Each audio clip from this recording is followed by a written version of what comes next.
Be ready. 5 seconds. Start. Honorable Speaker, I rise today to discuss an issue that touches the lives of millions of government employees across our nation, the establishment of the 8th Pay Commission. The role of our public servants cannot be overstated, as they are the backbone of our administrative and governance machinery. From teachers who mold the future of our children to police officers ensuring the safety and security of our citizens, from healthcare professionals who serve the sick to bureaucrats who make sure the government runs efficiently, our public employees play an indispensable role in the progress and well-being of the nation. However, while the contributions of our government employees are immense, the challenges they face are equally significant. The demands on them have increased, the cost of living continues to rise, and inflation continues to erode the value of their hard-earned money. These are factors that cannot be ignored when we discuss the well-being of government employees. It is only fitting that we address these challenges and revisit the pay structure to ensure that our employees are treated with fairness, dignity, and respect.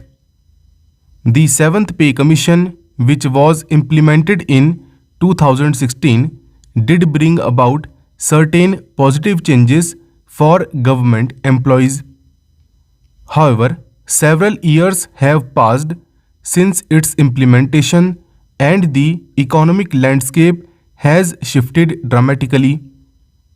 The cost of living has increased, urbanization has led to soaring housing prices, and inflation has made it more difficult for government employees, especially those in lower and middle levels, to meet basic needs.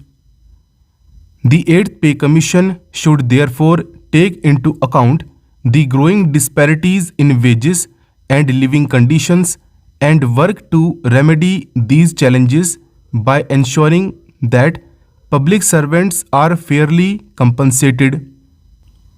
In revisiting the pay structure, we must acknowledge that it is not just about increasing salaries. It is about making sure the pay structure is in line with the current economic realities. We are living in a time where the demands placed on our public servants have only grown. The responsibilities of the government workforce are expanding, with many departments now handling more complex and diverse tasks than before. The role of government employees in the post-pandemic world has also shifted. As India modernizes and integrates technology into various services, it becomes imperative that we ensure our workforce is adequately compensated for this increased responsibility. Furthermore, the 8th Pay Commission should consider the growing divide between salaries in urban and rural areas. While salaries in metropolitan cities have generally been higher, the cost of living in these areas has also risen sharply. On the other hand, in many rural areas, government employees are still struggling to make ends meet despite the increase in their workloads. A region-specific pay structure should be explored to ensure that employees in all regions, urban or rural, are given an equitable chance to live with dignity and security. The Pay Commission should also focus on allowances and other benefits that are often overlooked. For instance, the house rent allowance HRA, medical allowances, and travel allowances must be revived. In cities where rents have skyrocketed, the HRA should be reconsidered to ensure that government employees are not financially burdened by the cost of housing. The medical benefits must also be enhanced to ensure that employees have access to the healthcare they deserve, particularly in the face of rising medical costs. Another important consideration for the 8th Pay Commission is the pension system. Our pensioners have served the country selflessly for many years, and it is only fair that they live the rest of their lives in dignity.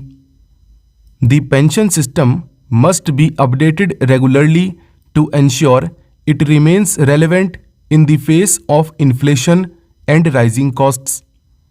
We must not let the contributions of our retirees go unrecognized, and their well-being should be a priority in this Commission's recommendations. Moreover, as we work on improving compensation, we must also ensure that the government workforce is ready for the future. We live in an era where digitalization and technological advancements are transforming every sector, including government services.